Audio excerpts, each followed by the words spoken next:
Sejam bem-vindos, investidores do canal Bússola dos Dividendos, a mais uma análise estratégica de mercado. Muito bem-vindos. O que a maioria ignora sobre a mais recente reviravolta tarifária nos Estados Unidos não é a queda do imposto em si, De fato, não é. mas sim o risco oculto e, veja, a oportunidade estrita de preservação de capital que surgem exatamente desse caos jurídico. Para o investidor maduro, que estrutura sua carteira com foco na sucessão patrimonial, a leitura superficial das manchetes de hoje pode Pode-se revelar um erro de alocação extremamente custoso. Bom, para contextualizar o investidor que nos ouve com a precisão quantitativa que nossa mesa de debates exige, até o fechamento do mercado nesta última sexta-feira, 22% das exportações brasileiras para o mercado americano estavam asfixiadas por uma sobretaxa de 40%. Uma margem brutal. Exato. E a queda abrupta desse percentual, por força de uma decisão da Suprema Corte Americana, não é apenas um detalhe diplomático. Ela altera fundamentalmente a modelagem financeira. Altera o custo de capital. Sem dúvida. O custo de capital e a projeção de fluxo de caixa livre de inúmeras companhias. Companhias que compõem o núcleo das carteiras focadas na geração de dividendos. A magnitude desse impacto nos obriga a estabelecer um ponto focal logo no início desta nossa discussão, pois há um insight de ouro nesta mudança de cenário. Um insight muito específico. Sim. Ao final de nossa análise de hoje, revelaremos como setores altamente específicos da nossa Bolsa de Valores ganharam uma janela de exatos 150 dias. Uma janela que vai da linha amarela de maquinário ao café solúvel. Perfeito! Uma janela tática que, se devidamente compreendida nos modelos de valuation, pode reconfigurar por completo a estratégia de distribuição de proventos. Nossa missão nesta mesa é decodificar o embate institucional entre a Suprema Corte Americana e o Poder Executivo. Traduzindo esse ruído de Washington, certo? Exatamente, traduzindo isso em diretrizes rigorosas e aplicáveis para a proteção do patrimônio. Bom, para que o alocador de capital compreenda o terreno instável onde estamos pisando, é absolutamente necessário mapear a cronologia desta volatilidade. A instabilidade não é um evento isolado desta sexta-feira. Não, vem de muito antes. Se retrocedermos as nossas planilhas a abril de 2025, observamos o início da aplicação daquelas tarifas recíprocas de 10%. O primeiro sinal de alerta. Exato. Naquele exato momento, o mercado já começou a exigir um prêmio de risco consideravelmente maior. Carrear posições em empresas exportadoras brasileiras ficou mais caro. A previsibilidade caiu. E o aumento do prêmio de risco em abril foi apenas o prelúdio, não é? Em junho de 2025, o governo americano elevou as taxas sobre o aço e o alumínio brasileiros. Para patamares de 50%. Sim, e aqui cabe uma pausa para o investidor recordar um mecanismo utilizado. O executivo americano acionou a seção 232, que invoca questões de segurança nacional. É uma justificativa muito pesada que isolou o setor siderúrgico. Completamente isolado. Mas o golpe sistêmico mais severo veio no mês seguinte, em julho, com a imposição daquela sobretaxa de 40% sobre uma gama enorme de produtos industriais e agrícolas. E o instrumento legal utilizado em julho foi a IEEPA, a Lei de Poderes Econômicos de Emergência Internacional. Que é um ponto crucial. É vital que o investidor entenda este termo técnico.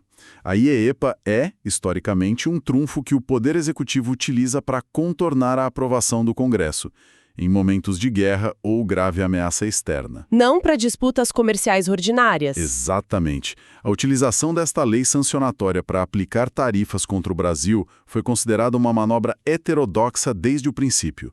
E é por isso que chegamos ao evento de fevereiro de 2026. A Suprema Corte Americana intervém e invalida o uso da IEEPA para este fim comercial. Derrubando de uma só vez a sobretaxa de 40%. Contudo, na mesma data, o presidente aciona um dispositivo diferente, baseado na Lei Comercial de 1974, instaurando uma tarifa global e temporária de 10% para compensar a derrota judicial. O que estabelece o cenário de curtíssimo prazo que mencionei na abertura. uma nova regra com validade de apenas 150 dias. E é neste exato ponto que estabeleço minha principal ressalva como investidora focada no longuíssimo prazo. O risco institucional. Sim. Essa batalha contínua entre poderes nos Estados Unidos gera um risco sistêmico inaceitável para o núcleo de uma carteira previdenciária. Para quem estrutura um portfólio visando a sucessão patrimonial, a previsibilidade é inegociável. É o pilar central. Como um comitê de investimentos pode modelar o fluxo de caixa de uma empresa exportadora para a próxima década se as regras do comércio exterior são reescritas por canetadas que expiram em 5 meses? É um desafio quantitativo imenso. Essa baixíssima previsibilidade exige cautela. A preservação de capital nos dita que não devemos reagir a estímulos jurídicos de curtíssimo prazo, sem mensurar a assimetria de risco envolvida. Antes de debatermos o peso dessa janela de 5 meses nos modelos de valuation, cabe aqui um esclarecimento prudente a quem nos acompanha. Muito bem lembrado. Nossa mesa de debates analisa exclusivamente as consequências financeiras, a volatilidade jurídica e os impactos diretos no fluxo de caixa das empresas. Não emitimos juízos de valor ou opiniões ideológicas sobre as manobras do governo americano, seja do Executivo ou da Suprema Corte. O capital não possui viés político. Perfeito. Ele busca estritamente a eficiência e a preservação. O compromisso com a análise imparcial é o que garante a longevidade do patrimônio. Retomando a minha tese de risco, a insegurança jurídica me parece o fator dominante nesta equação. Eu compreendo a sua postura conservadora. O mercado financeiro abomina o vácuo de previsibilidade. 150 dias não oferecem um horizonte suficiente para fundamentar uma tese sólida de investimento em infraestrutura produtiva. E essa postura é vital em momentos de crise. Contudo, discordo da premissa de que o cenário se resume a um risco sistêmico paralisante. Se focarmos puramente nos fundamentos matemáticos atuais, o cenário para o exportador brasileiro melhorou de forma contundente. Melhorou. Sim, o risco institucional ainda paira no ar, é inegável, mas o custo operacional direto despencou. E o mercado precifica margens reais, não apenas temores jurídicos. Peço que demonstre como os números de balanço sustentam essa tese de melhora. Considerando o fato de que uma nova tarifa global de 10% acabou de ser imposta sobre a nossa balança comercial, o alívio pode existir em relação ao pior cenário, mas o imposto global de 10% ainda corrói a margem final. Vamos aos dados precisos da fonte primária que baseia nossa análise. A decisão anulou as tarifas de 40% da lei IIPA. A nova regra estabelece 10% global. Para a maioria dos produtos brasileiros exportados, o cálculo atualizado nas tesourarias é simples. A tarifa normal de importação, que já existia historicamente, acrescida desse novo adicional de 10%. Uma troca de penalidades. Mas a matemática financeira aqui é implacável a nosso favor. Sair de uma sobretaxa punitiva e exclusiva de 40% para uma taxa global de 10% representa um choque positivo de fluxo de caixa inegável. Exceto para o aço e o alumínio. Bem pontuado. É fundamental ressaltar que o aço e o alumínio permanecem como exceções dolorosas. As tarifas de 50% da seção 232 continuam ativas. E agora se somam aos novos 10% globais. A manutenção dessa carga tributária sobre a siderurgia é um ponto crítico que afeta pesadamente as carteiras expostas a commodities metálicas. Mas concedo o ponto sobre o alívio matemático para os demais setores. Ainda assim, chamo a atenção para o termo taxa global. O imposto incide sobre o exportador de forma inexorável. E é precisamente o caráter global desta taxa que reconfigura as teses de investimento. O vice-presidente Geraldo Alckmin utilizou o termo condições de competitividade equivalentes ao avaliar a decisão. Para traduzir esse conceito pragmático ao investidor, propõe uma analogia ligada ao mundo da alta performance corporativa. Vamos a ela. Pensemos em uma corrida de resistência, onde a gestão de energia dita sobrevivência. Durante o vigor da lei IPA, o exportador brasileiro foi obrigado a correr esta maratona carregando uma mochila exclusiva de 40 quilos. Enquanto os outros corriam livres. Exatamente. Os competidores globais, europeus ou asiáticos, não possuíam esse fardo. Apenas o Brasil estava sujeito a essa penalidade que destruía qualquer margem de negociação. O que o evento desta sexta-feira provocou foi a retirada abrupta dessa mochila das costas do Brasil. Em contrapartida, a nova regra impôs um colete de 10 quilos. Mas para todos os corredores. Sim, entregou esse mesmo colete a absolutamente todos os corredores da prova simultaneamente. Compreendo a matemática do seu colete de 10 quilos. Na teoria das planilhas, a competitividade relativa se iguala. Mas trago a realidade da nossa mesa de operações. O mercado não é composto apenas de matemática teórica. Claro que não. Esse colete de 10 quilos ainda pesa no fluxo de caixa global da companhia. A assimetria que nos penalizava sumiu, concordo, mas a margem de lucro de todo o setor a nível mundial foi comprimida. A margem global sofre pressão, sem dúvida, mas nas planilhas de valuation que projetam yield on cost, o que dita a captura de market share não é apenas o custo logístico absoluto. É a margem de manobra em relação ao concorrente. Exato. Sob essa ótica de competitividade relativa, a capacidade de precificação e a geração de valor para o acionista das empresas brasileiras afetadas retornam ao patamar de disputa justa. O Brasil volta a sentar na mesa de negociações em igualdade de condições. A tese da competitividade relativa é robusta, contudo, o alocador de capital maduro não opera no vácuo de índices gerais. Ele opera selecionando ativos específicos. Precisamos direcionar esta análise para o impacto setorial. Houve movimentos diplomáticos prévios que já haviam mitigado grande parte desse risco para certos segmentos, correto? É fundamental separar o joio do trigo. Plenamente correto. O rigor histórico exige que lembremos de novembro de 2025.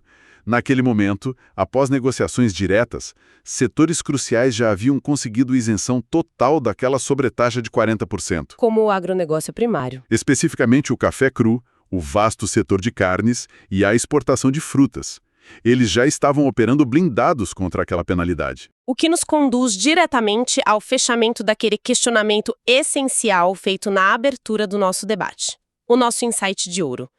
Se o agronegócio primário já desfrutava de proteção tarifária, quem são os reais e imediatos beneficiados da reviravolta jurídica desta última sexta-feira?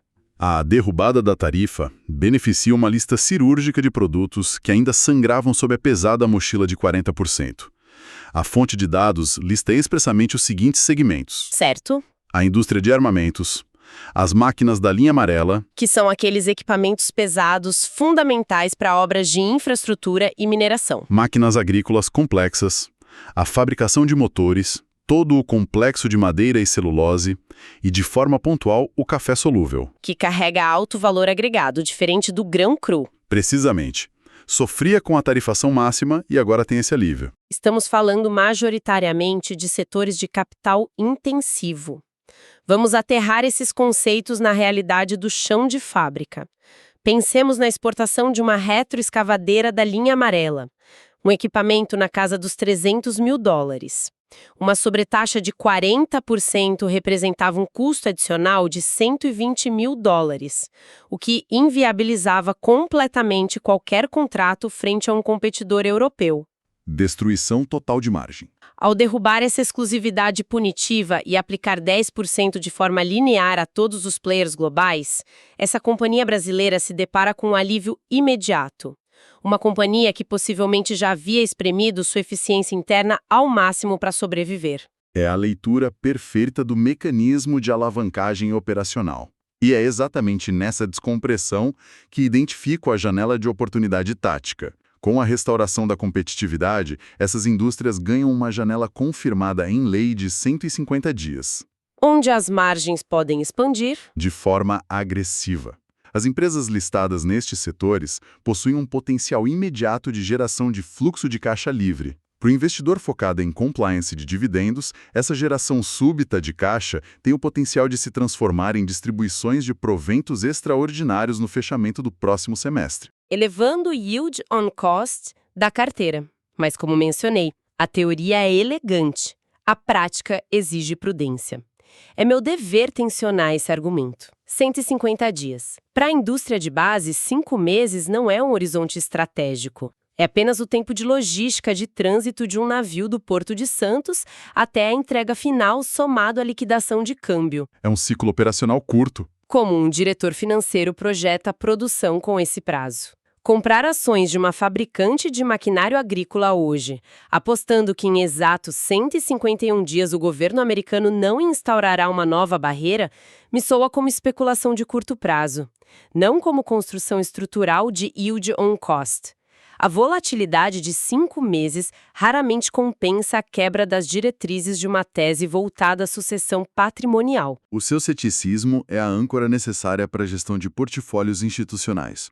Girar o núcleo de uma carteira motivado por um evento de 5 meses fere as boas práticas de governança. No entanto, o ajuste tático não significa abandonar estratégia macro. Como se daria esse ajuste? O ponto central da oportunidade não é o prazo de 150 dias em si, mas a correção de preço do ativo. O pânico gerado pela tarifa de 40% comprimiu os múltiplos dessas empresas de máquinas e do complexo de celulose para patamares que beiravam a irracionalidade. Uma distorção de preço? Exato. O investidor diligente não estaria comprando o ativo meramente por causa dos 150 dias de alívio. Estaria aproveitando a correção de uma assimetria severa de preços. Uma assimetria gerada por um imposto que agora se provou juridicamente frágil. A queda revela o verdadeiro valor intrínseco e a capacidade de geração de caixa que estavam ocultos pelo ruído institucional. Os dados de compressão de múltiplos oferecem um contraponto interessante. Consigo enxergar valor prático no raciocínio quando o aplicamos estritamente à parcela satélite da carteira. Perfeito. A parcela de oportunidade. Aquela fatia menor do capital destinada a capturar distorções pontuais sem comprometer o núcleo previdenciário. Se a companhia do setor de celulose já possui fundamentos históricos sólidos e sofreu reprecificação exagerada pelo pânico, o retorno a um patamar de 10% oferece uma margem de segurança atrativa.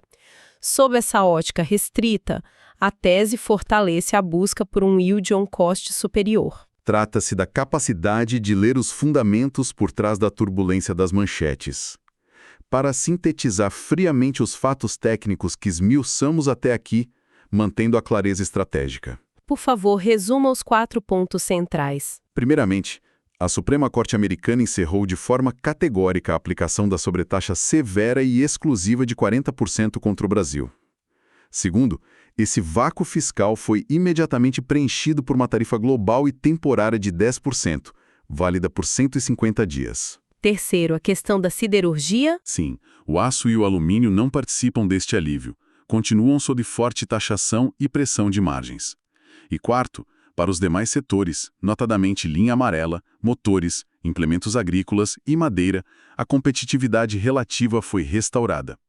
Um obstáculo exclusivo foi trocado por um ônus compartilhado globalmente. Uma somarização impecável. E como o propósito central da nossa mesa de debates não é atuar como mero veículo de informação, mas instrumentalizar a tomada de decisão para a preservação do capital, deixamos aqui um direcionamento prático. Um passo de ação imediato. Não sugerimos movimentos bruscos de compra ou venda na abertura do pregão. Contudo, a inércia deliberada é o risco sistêmico mais silencioso dentro de um portfólio. O investidor focado na perpetuidade do patrimônio deve olhar para as regras de compliance da sua carteira previdenciária ainda hoje. Fazer uma auditoria. Exatamente. Faça uma verificação ativa da sua exposição aos setores de capital intensivo que mapeamos. Se a sua custódia detém posições relevantes em companhias exportadoras de linha amarela, fabricantes de motores ou grandes players de celulose, exija uma avaliação crítica dos preços atuais em tela. O mercado já ajustou esses múltiplos? Essa é a provocação estratégica. Os preços destes ativos na bolsa ainda estão descontados, precificando o pânico da mochila de 40%.